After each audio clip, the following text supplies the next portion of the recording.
Hello student, welcome to my class. Today I am going to take class 12 geography practical work.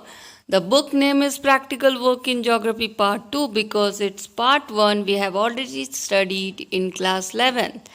So this is the chapter 1 of this book and the name of the chapter is Data, its Sources and Compilation. So this is the part 2 of this chapter because we have already seen the part 1 in another video. So in the part 1 we discuss what is data, what is the importance of data and what are the various sources of collecting data.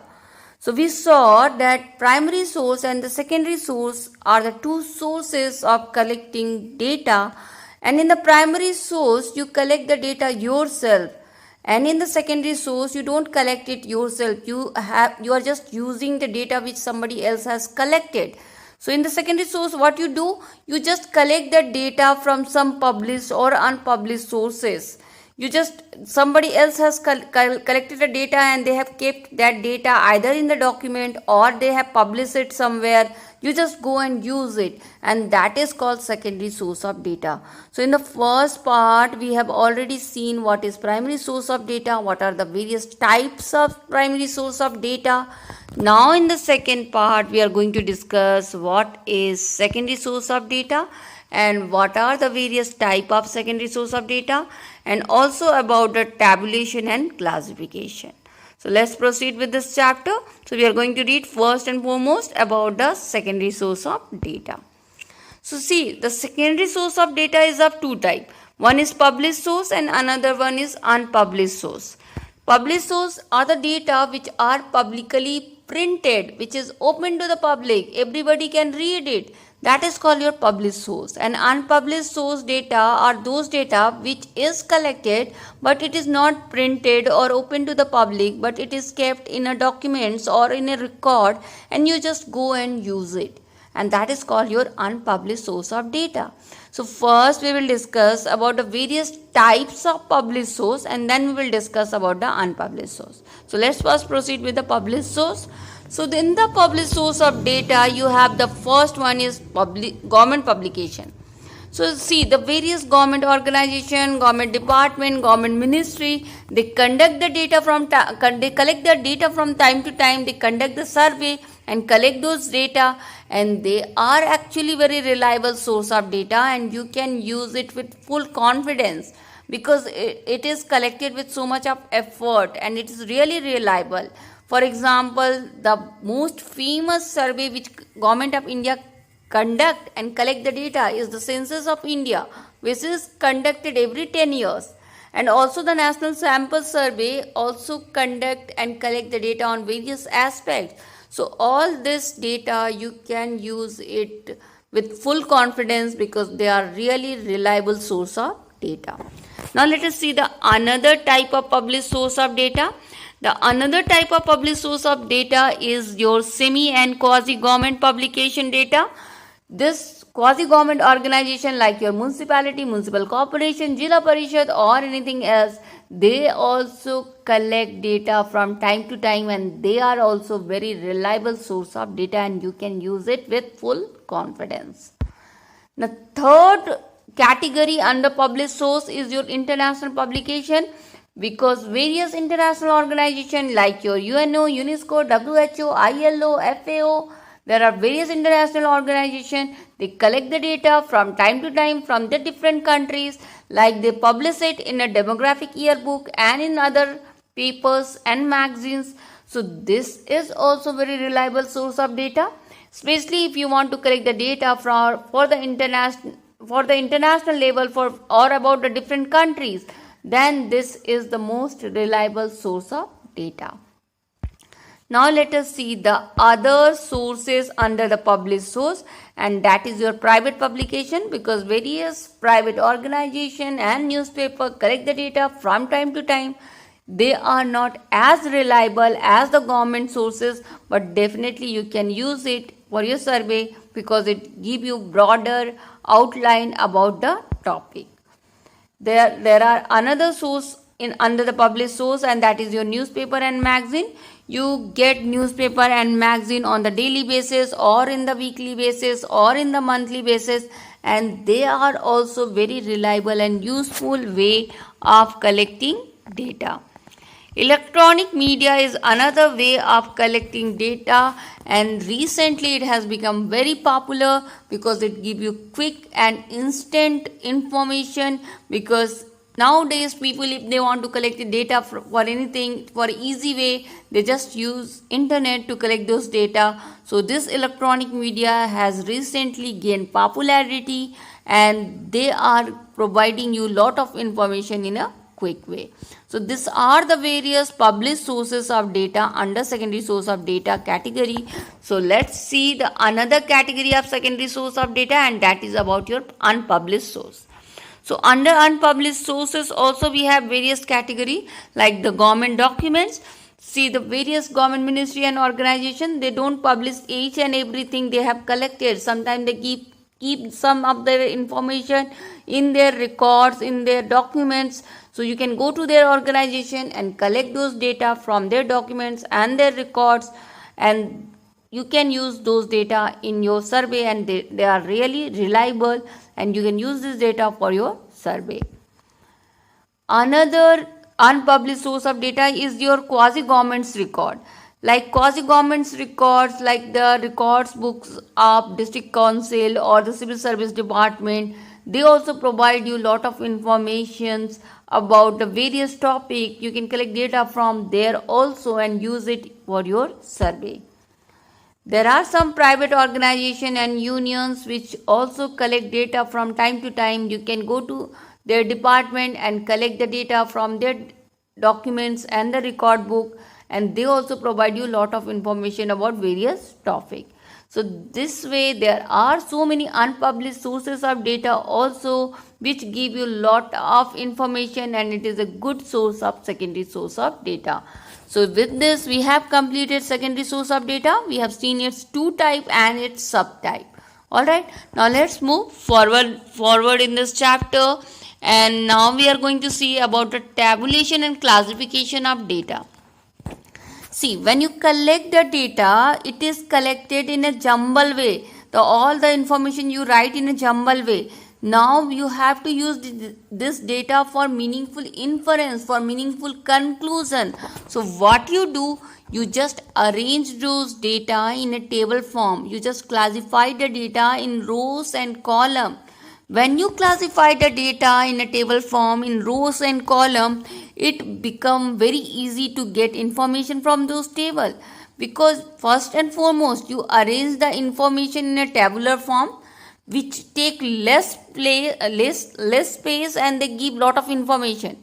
So and easily and quickly you can take the information from those tables. So that's why what you do after collecting the data, you just tabulate them, you just classify them in various rows and columns.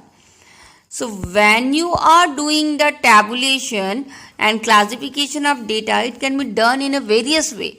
It can be done in an absolute term, it can be done in a percentage term, or it can be done in an index form. So what is absolute term way of tabulation?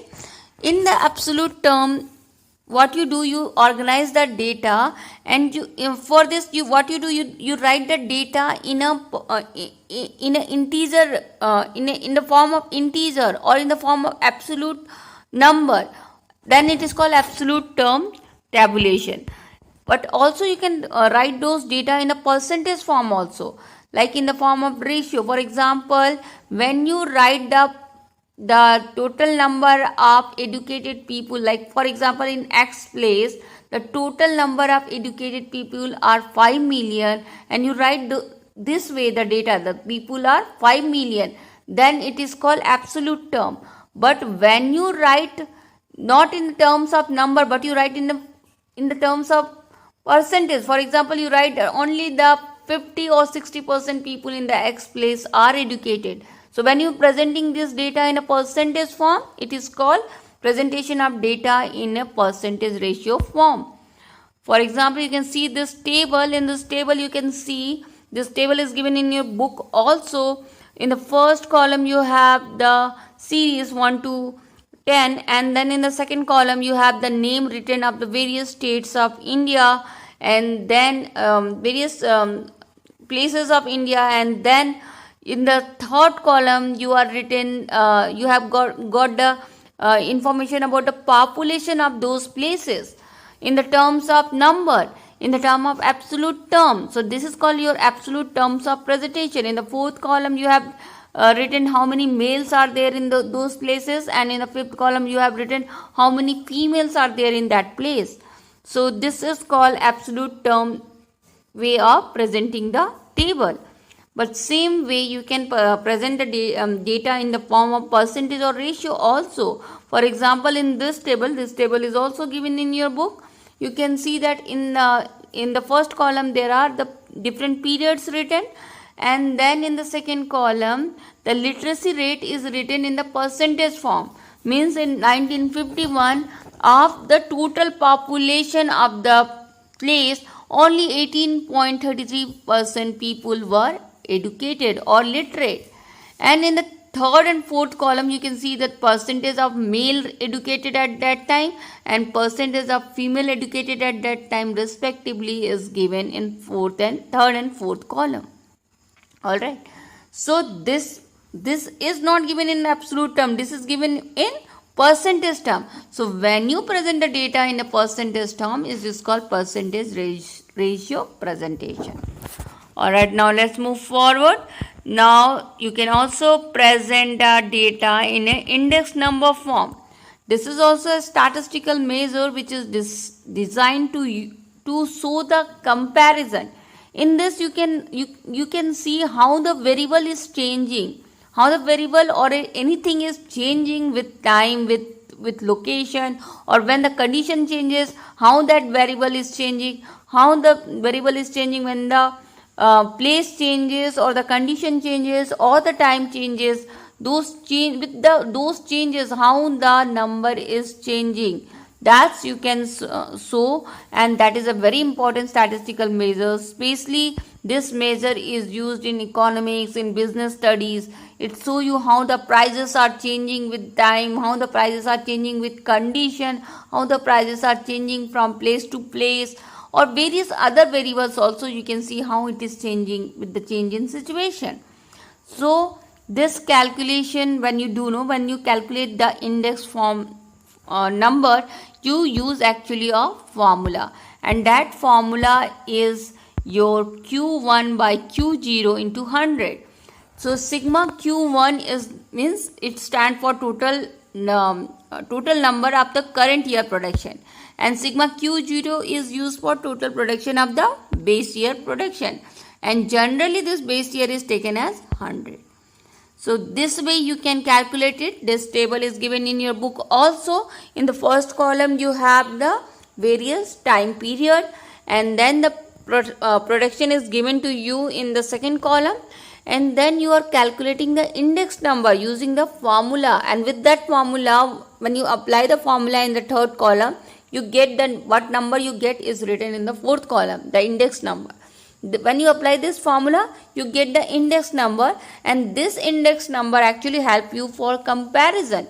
For example, in this table you can see in 1970-71, the index number is 100. The fourth column I am seeing, the index number is 100. It means suppose the production of iron is 100 in 1970-71, then it was increased to 207 in 2000 and 2001, right? Or we can say that in 1970-71 the production of iron was, if the production of iron was 100, it increased to 165 in 1990 and 1991. Alright, so you can compare the various period, like with the base year production, how much production increase in different other period. So this help you in comparison. So index number is basically used for comparison, and this way also you can present the table. So these are the various way you can present your table. That's all in this part. The other part of this chapter we will discuss in the next part. I hope you understand till now. If you understand till now, student, please like, share and subscribe MP Social View. Thank you, students. Thanks for watching and happy learning.